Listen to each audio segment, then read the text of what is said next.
Dias Venturosos, de Valdo Franco, pelo Espírito Amélia Rodrigues.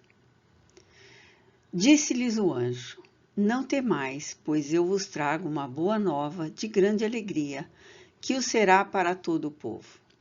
É que hoje nasceu na cidade de Davi um Salvador, que é o Cristo Senhor. Lucas, capítulo 2, versículos 10 e 11. Iniciavam-se os dias venturosos após os grandes dissabores e longas amarguras carpidas ao longo dos séculos. A noite de sombras demoradas sucedeu o amanhecer de bênçãos já não esperadas. A orgulhosa Israel experimentara o silêncio multissecular das profecias, como se a divindade submetesse o povo escolhido ao testemunho das provações demoradas.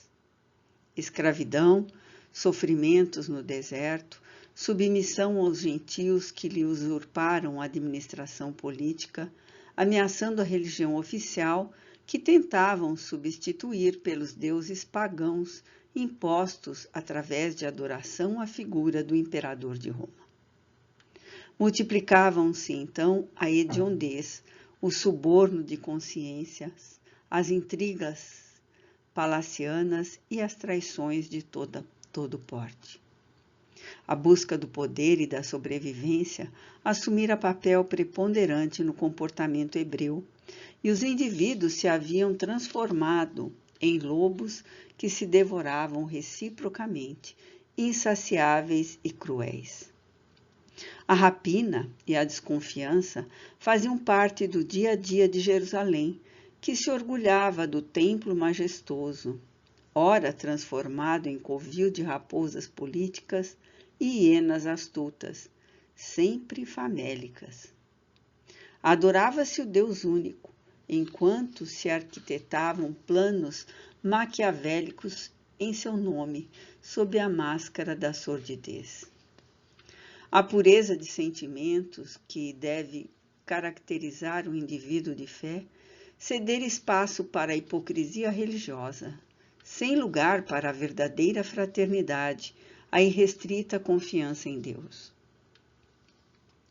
Descaracterizara-se de tal forma a conduta que todo exemplo de dedicação, ora tomado como postura falsa, e toda seriedade no cumprimento da lei antiga, era tida como ilegítima.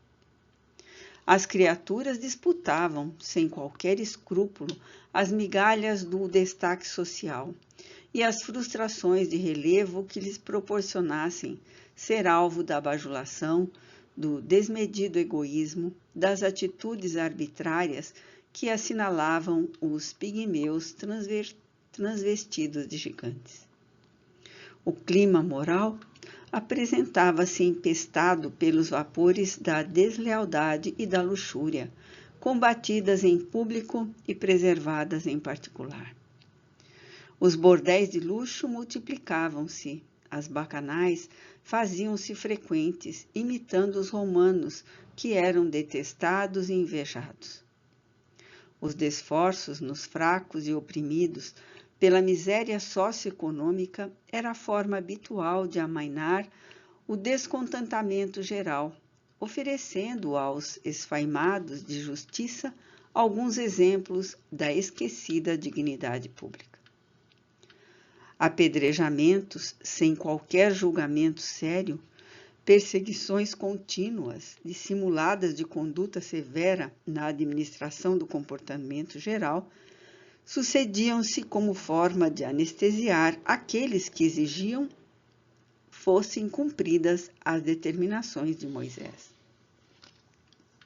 Tratava-se de verdadeiros teatros de dissimulação bem apresentada, que, no entanto, estavam longe de esconder a decadência dos governantes e do próprio povo em geral.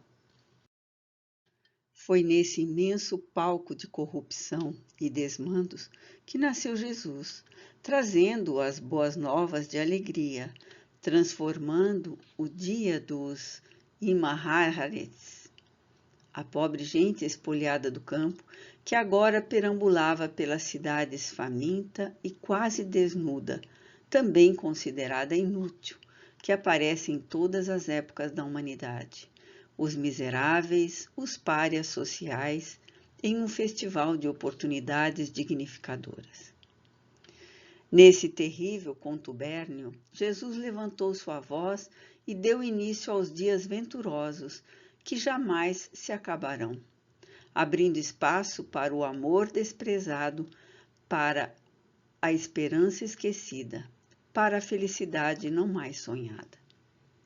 A sua voz, suave e forte, soou de quebrada em quebrada, desde os vales profundos do Esdrelon às altas montanhas do Tabor e do Sinai, convidando ao despertamento, conduzindo na direção do reino de Deus que estava esquecido por quase todos, embora o seu nome estivesse na boca dos religiosos que o utilizavam como instrumento de dolo, de sofisma e de indigna justiça.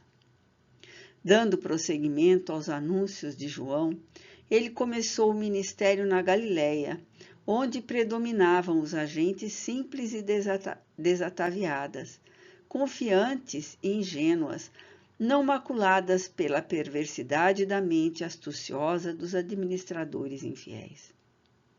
Ali, entre as balsaminas perfumadas e os tamarandeiros em flor, ante o mar espelho refletindo nuvens garças, nas barcas encalhadas nas praias de pedregulhos e seixos, na praça dos mercados, nas vilas e aldeias, nas cidades ribeirinhas, ele cantou o poema lírico da imortalidade como dantes jamais for ouvido e nunca mais voltaria a ser escutado. Tomando as imagens simples do cotidiano, ele teceu as redes do amor com que resgataria a humanidade de si mesma, retirando-a do oceano encapelado das paixões, a fim de encaminhá-la no rumo da grande luz.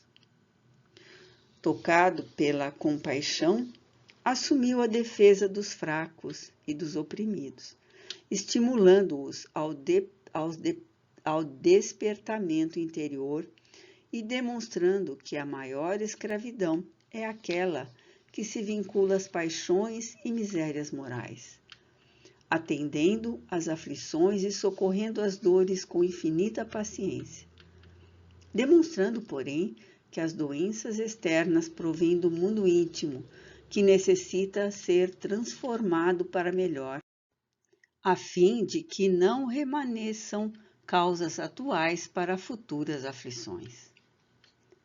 Nunca se ouviram palavras iguais às que ele pronunciou, nem música semelhante à que saiu dos seus lábios. Os seus ditos eram repetidos e guardados nas mentes e nos corações, como se fossem uma sinfonia que jamais se acabaria, harmonizando as criaturas com a natureza e com elas mesmas. Enfrentando com altivez o farisaísmo, jamais se atemorizou com as ameaças diretas ou veladas, prosseguindo no ministério sem qualquer ressentimento dos perseguidores, calmo e nobre, demonstrando a elevação de que era investido pelo Pai e que lograra ao longo dos milênios de evolução. Assinalou a época de maneira profunda e tornou-se, por isso mesmo, o marco divisório dos tempos de todas as épocas. Caluniado, invejado, maltratado, traído, crucificado, continuou amando e ressuscitou em manhã radiosa, a fim de que nunca cessassem as alegrias, nem se acabassem os dias venturosos que ele inaugurara. Reunimos neste livro narrativas que ouvimos e anotamos em nossas conversações íntimas no além-túmulo e que fazem parte das suaves, doces histórias do mundo espiritual. Não se trata de fatos reais de acontecimentos históricos, mas de interpretações de algumas das muitas ocorrências que assinalaram o seu apostolado e que passaram de geração a geração, tornando-se motivo de comentários felizes que se repetem entre nós, os desencarnados. Objetivamos, com as páginas que constituem a presente obra, recordar aqueles dias venturosos, ricos de beleza e de esperanças, de harmonia e de ternura, que dedicamos a todos quantos sofrem e anelam por uma palavra de conforto, de encorajamento, de paz.